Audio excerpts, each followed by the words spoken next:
Hey guys, how's it going? And welcome back to another episode. In today's episode, I'm going to be giving you 7 reasons why you got to come to Merida, Yucatan. That's right, 7 reasons. Why 7? Just a random number I magically picked out of thin air, and that's where we're going with 7. So let's start off with number 1, the weather. Yeah, the weather. If you guys don't know where Merida, Yucatan is, it's out here in the jungle. Basically, we are all the way at the bottom end of Mexico, and it gets hot out here. It's in the Caribbean. By the way, if you haven't noticed, we're back on the bike, doing a little bike ride today. So hopefully you guys can enjoy a bike ride around Merida, Yucatan, while I talk about the awesome reasons as to why you got to come to Merida. All right, so as I was saying, the weather. So yeah, it gets hot out here, but it's not as hot as other places around the world. I think a lot of people just, make too big of a deal about it. I am from Miami, Florida. I'm from Florida, so I might be a little biased, but I prefer the heat. I like, literally, to be in a hot weather environment. I've lived in cold weather, don't like it. Out here, it's hot. So if you like hot weather, you'll love it. Now let's talk a little, more in depth about the weather. So the hottest months out here are between, again, March, April, May, all right? Right after winter. As soon as, spring starts, it gets super hot for whatever reason. And it can get as high as to 100 or over, okay? 100, 105, maybe higher, depending on how hot it could get. And then it can get really humid, so therefore adding to that heat. So during those months, it gets really hot. Then in June, July, August, that starts cooling off. Now, again, it's still hot in June and July and August, but around that time is around the rainy season, all right? But as I was saying, during the hot season, which is March, April, May, it gets in the hundreds, low hundreds, high 90s. Let's just be honest, high 90s. And then at nighttime, low to mid 70s. I would say mid 70s, all right? So it cools off, and in places like Miami, it's the same thing. It's in high 90s, and it's in the, high 80s at night with humidity. So it's very hot at night. Out here, it cools down. It's in the mid 70s during the hottest months, the hottest period. Now, the coldest periods is around November through February. So you come in late November, December, January, February, guess what? You're going to be enjoying the best possible weather. It's in the mid to high 80s during that time, and in the low 60s around that, So again, high 80s, low 60s, perfect weather. It's almost San Diego weather. It's perfect. It's awesome. It's amazing. So if you like hot weather, you'll love being out here. You'll love living out here throughout the year. Maybe you like going to the beach. Maybe you want to have a pool. Maybe you want to go enjoy some of these cenotes I'm showing you right here. All right, there's cenotes all over the city. All around the city, all over the Yucatan. And these cenotes, look how beautiful they are. I mean, these underground watering holes are at your disposal at any point in time. All you got to do is go to them. And again, not just these cenotes, there's other things, such as, waterfalls out in the jungle, the beaches. Again, look at the coast. If you look at the map, it's a huge, humongous coast. Not only do you have Progreso and Puerto Progreso and all that awesome stuff, that's like Merida's South Beach, but family-oriented, so it's a family-oriented, beach area. But there's tons of secluded beach area. There's tons of beach where you can just go out there, rent a home, or go out there and go camping, and you're just out there with nature. Like I was saying, not just the beaches, but you can also enjoy things, like the cenotes. You can enjoy like the jungle. If you like peace and quiet, you'll love it out here. Sure, it's Mexico, and sure, it's a Mexican city, and it is loud in some areas, in some neighborhoods, but for the most part, there's a lot of peace and quiet. And obviously, the further out you go, the more peace and quiet there is. So if you enjoy that, then you'll love it out here when it comes to that aspect, okay? If you like the more hustle and bustle, perhaps Merida might not be for you. There's other places that you can go check out. Now, another reason, I think that was reason number 2. So, which was the beaches. All right, we talked about the weather, we talked about the beaches. Now let's talk about reason number 3, the Mayan pyramids. If you're into archaeological stuff, if you're into the Mayan culture, if you're into, any of that stuff, the old world, then you'll love it out here. This is basically the capital of all that. So if you're going to come out here and go exploring a lot of the Mayan pyramids that are all over here, I'm not just talking about Chichen Itza. I mean, Xuxmal and so many others are out there. I'm sorry, I don't know the names, but long story short, there's a lot of Mayan pyramids and a lot of archaeological sites that you can just visit. All you got to do is drive to them. You're out here in the middle of the jungle. All that stuff. If you're into museums, there's a lot of museums out here. There's a lot of Mayan cuisine and Mayan a culture that is all around here, not just the Mexican culture, not just Yucatecan culture, not just the Mexican culture, but also the Mayan culture is very alive and well. Obviously, if you know anything about this, the further down you go, the further south you go into Central America, the more the Mayan culture there is as well. But this is a huge epicenter for that. Okay, so in fact, a lot of people that come out here, they come out here specifically for that. They come out here specifically to go look at the pyramids. They come out here to go to the museums. They come out here to go experience the rich culture that is unique to this part of the world. And again, I don't want to, I want to stress, also the cuisine. The cuisine out here, the Mexican cuisine in this part of the world is very different than in other parts of Mexico. And again, the cuisine out here in a lot of ways resembles a lot more of a Central American cuisine. Again, more of the Mayan food and Mayan culture as opposed to Mexican culture. Now, again, you're going to find your Mexican food staples out here 100%. It is Mexico. But again, it's very different. And this is what makes it very unique. And so for some people, they love all that. I mean, it's just the way the people dress out here, the way that the people, their culture is very different, the food, just so many things. And going with that, let's talk about the people. It is extremely friendly out here. The people out here are amongst the friendliest people in Mexico. All right. Look, again, shout out to other parts of Mexico. I've traveled all over Mexico, and Mexico is very friendly. Mexican people are super amazing and welcoming and friendly, and it's amazing. I love it. But this area in particular, the Mexican people out here are extremely friendly. It's an extremely friendly culture.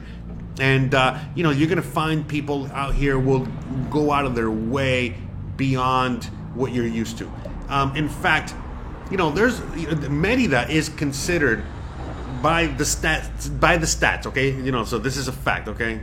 Sorry, my English is not so good sometimes. But anyways, Merida is the safest city in the Americas, okay? The only other safest city, I think, is one city in Canada. I don't know which one it is. I don't want to say it and get it wrong, so I'd rather not say it. But Merida is basically one of the safest, if not the safest city in all of the Americas.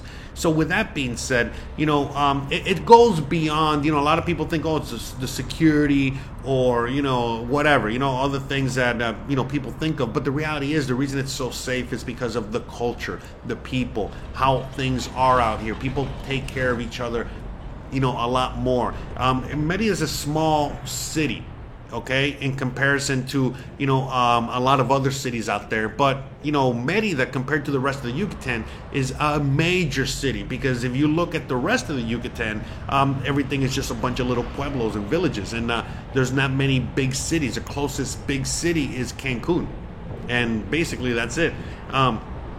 So the reality is that, when you come out here, you're going to notice right away that even though it's a city, it has a small town feel. And again, you can drop your wallet and they'll return your wallet with the money in it still, okay? Which is kind of insane and crazy. I have been, working on my car, and I've like a dumbass left my phone outside, like on top of the hood. All right, and I go inside to do other stuff, and all of a sudden I'm going like crazy looking for my phone. It's been an hour and a half. I go outside and my phone is still there. All right, with people walking by back and forth, and nobody even thinks about taking that phone. And I can go on and on. People will go out of their way to give you a ride or help you out. it goes beyond the normal Mexican hospitality. Reason number 5 as to why you got to come out here to Mérida, Yucatan, is because of all the awesome free things that you have to do all the time out here.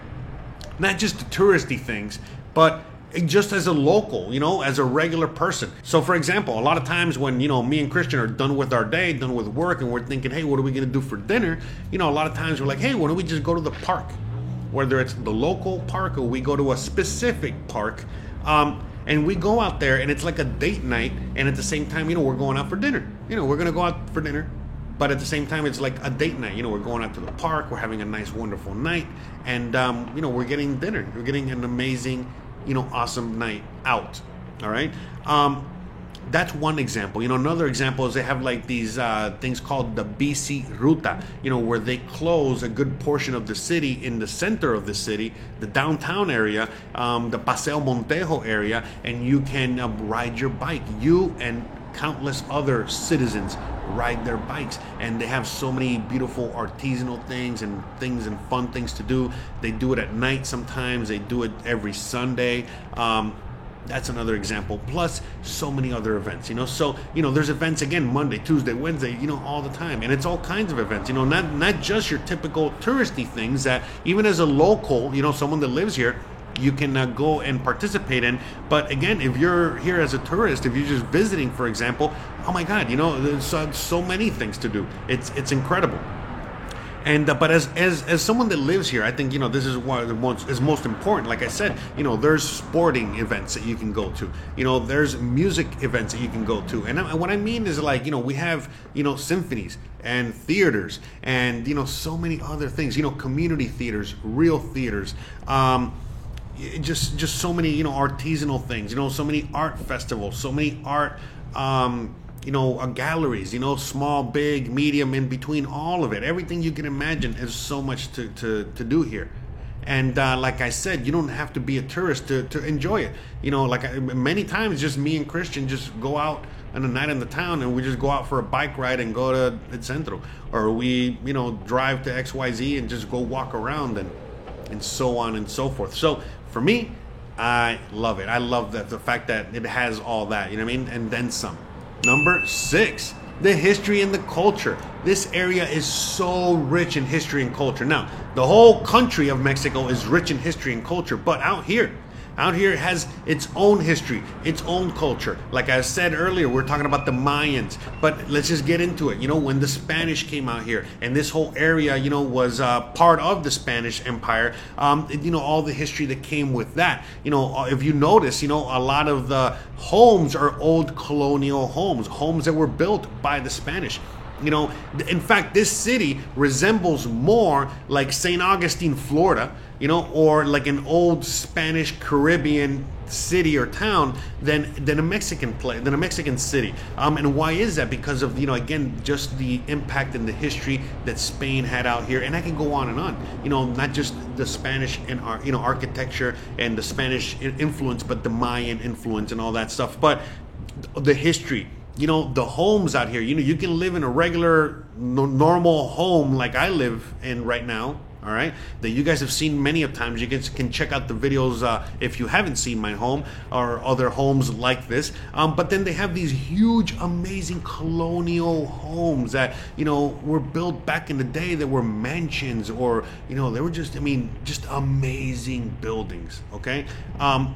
Or, again, if you're on a, more modest budget, or if you're just on a regular budget, or if you just want to live like a regular person, a regular Mexican, there's tons of new, construction going on all over the place. And so that's another thing. If you go around the city to the new residential areas, you're going to find a lot of similarities to what you're used to back home. And, for a lot of Mexicans, and especially in this area, this is all new. And, some of you guys like these things, some of you guys don't. But at the end of the day, there's a lot of new construction going on alongside with all the old construction that hasn't gone away and won't go away. All that mixed together allows for you to choose where you want to live and how you want to live. Again, I live in a certain part of the city that I'm just with the Mexicans. I live in you know, like in a Mexican village in a sense almost, you know, but it's in the city.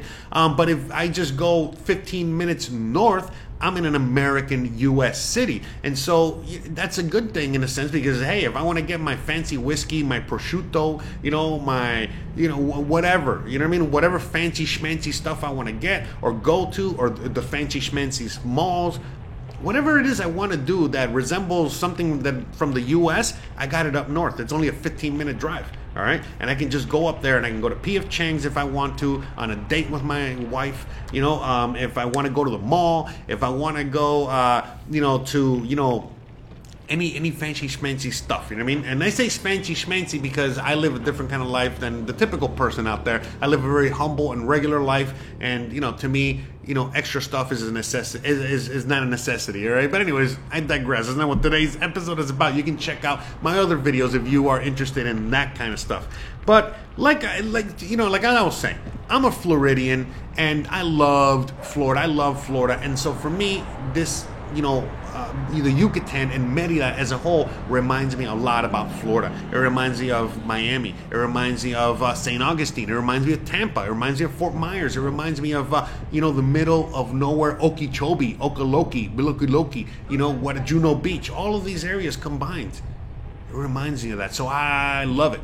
I love it. So for me, that's why I really enjoy it here more than me personally. You know, like the whole fact that it's not 100% Mexico. It's Mexico with a twist. It's Mexico, you know, that has a lot of Caribbean influence. And again, for me personally, I am, you know, I'm an American born in the U.S., but I was born in Miami. Both of my parents are Cuban. So I'm Cuban. Hablo español, yo soy cubano, ya tú sabes. So with that said, I came out here and there's a lot of Cuban influence, a lot of Caribbean influence, and for me that was mind-blowing, and I enjoy it and love it so much. The fact that I got Miami right here, really, basically. You know, everything I miss from home is here. I don't miss anything. Like I said, you know, I keep telling everyone, you know, for me, living out here is like like Miami without all the bull.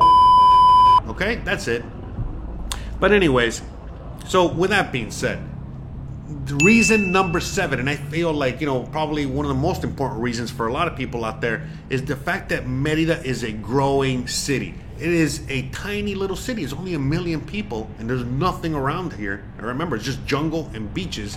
And it's there's so much potential for growth here, okay? They're building constantly.